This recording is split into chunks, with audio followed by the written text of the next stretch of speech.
Pascal's wager hinges on the monumental stakes involved in the choice to believe. On one hand, belief in God promises an eternity of bliss and salvation, a reward of unimaginable magnitude. This prospect of eternal paradise serves as a powerful motivator, urging individuals towards faith. On the other hand, the wager paints a stark and terrifying picture of the consequences of disbelief, eternal damnation. This concept, deeply ingrained in many religious traditions, evokes fear and dread, pushing individuals towards belief as a means of avoiding such a fate. The wager thus presents a stark choice: embrace belief and secure eternal happiness, or reject belief and risk eternal suffering. This binary framework, while emotionally charged, oversimplifies the vast spectrum of human beliefs and experiences.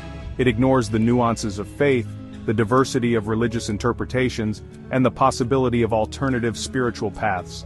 The wager, with its emphasis on reward and punishment, reduces the complex tapestry of human spirituality to a transactional exchange. Pascal's wager, for all its mathematical allure, stumbles at a fundamental hurdle: the assumption of a single deity. The world's religions present a diverse pantheon of gods, each with their own followers, doctrines, and claims to truth. Pascal's wager fails to navigate this complex religious landscape. The wager's simplicity collapses in the face of multiple religions, each asserting its own path to salvation. If one were to apply Pascal's logic, the question becomes, which god should one bet on? The wager offers no guidance, leaving individuals adrift in a sea of conflicting faiths. This oversight undermines the wager's central premise. If the wrong god is chosen, the promise of eternal reward turns to dust. The wager's gamble, instead of being a safe bet, becomes a roll of the dice, with eternal consequences hanging in the balance. Pascal's wager, by failing to acknowledge the multiplicity of faiths, reveals its limitations as a tool for navigating the complexities of religious belief. It highlights the need for a more nuanced understanding of faith, one that acknowledges the diversity of human spiritual experience. Many religions exhibit a striking paradox. They preach universal love and compassion, yet assert their own exclusive path to salvation. Christianity, Islam, and Hinduism, despite their different origins and doctrines, all lay claim to being the sole purveyors of truth. Christianity, with its emphasis on Jesus Christ as the Son of God, posits that belief in his sacrifice is the only way to attain salvation. Islam, centered around the Prophet Muhammad and the Quran, proclaims itself as the final and complete revelation from God. Hinduism, with its vast pantheon of gods and belief in reincarnation, offers a different path to spiritual enlightenment.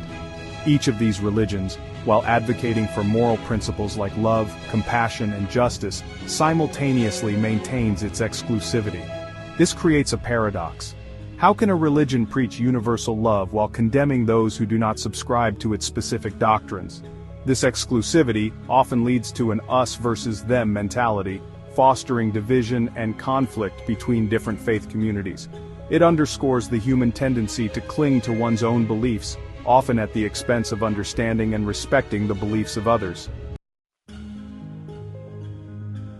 The path to true wisdom, introspection, and the light of reason. Amidst the clamor of competing faiths and doctrines, there exists a different path, one illuminated by introspection and reason. True wisdom, as opposed to blind faith, arises from questioning, from seeking evidence, and from engaging in critical thinking. As Buddha wisely noted, do not believe in anything simply because you have heard it. Do not believe in anything simply because it is spoken and rumored by many. Do not believe in anything simply because it is found written in your religious books. This call for independent thought challenges us to move beyond dogma and embrace critical inquiry. Similarly, Matthew chapter 7 verse 15 warns against false prophets, urging discernment. Beware of false prophets, which come to you in sheep's clothing, but inwardly they are ravening wolves. This serves as a reminder to approach religious claims with a healthy dose of skepticism, evaluating them based on reason and evidence. True wisdom lies not in blind adherence to any one belief system, but in cultivating a discerning mind, capable of critical thinking and open to diverse perspectives. It is through introspection, through questioning, and through seeking evidence that we can truly grow in understanding and wisdom. A twist on the wager, the high stakes of choosing the right God. Pascal's wager, with its emphasis on believing in God, overlooks a crucial element: the right God. In a world teeming with diverse faiths, each claiming divine authenticity, the stakes of choosing incorrectly become astronomically high. Imagine for a moment dedicating your life to a particular faith, adhering to its rituals, embracing its doctrines, only to discover in the hereafter that you had backed the wrong deity. The promise of eternal reward transforms into eternal damnation, the wager lost on a cosmic scale. This twist on Pascal's wager highlights the inherent risk involved in blind faith. It underscores the importance of critical thinking, of questioning, and of seeking evidence before pledging allegiance to any one belief system. The decision of which faith to follow, if any, should not be taken lightly. It demands careful consideration, thoughtful reflection, and a willingness to engage with diverse perspectives.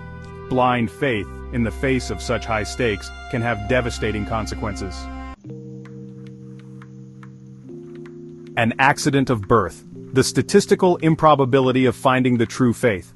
A sobering reality often overlooked in discussions about religion is the role of geography in shaping religious beliefs. An individual's faith is, in most cases, determined by the accident of their birth. People are generally raised within a specific religious tradition, inheriting the beliefs and practices of their family and community. This means that, statistically speaking, the vast majority of individuals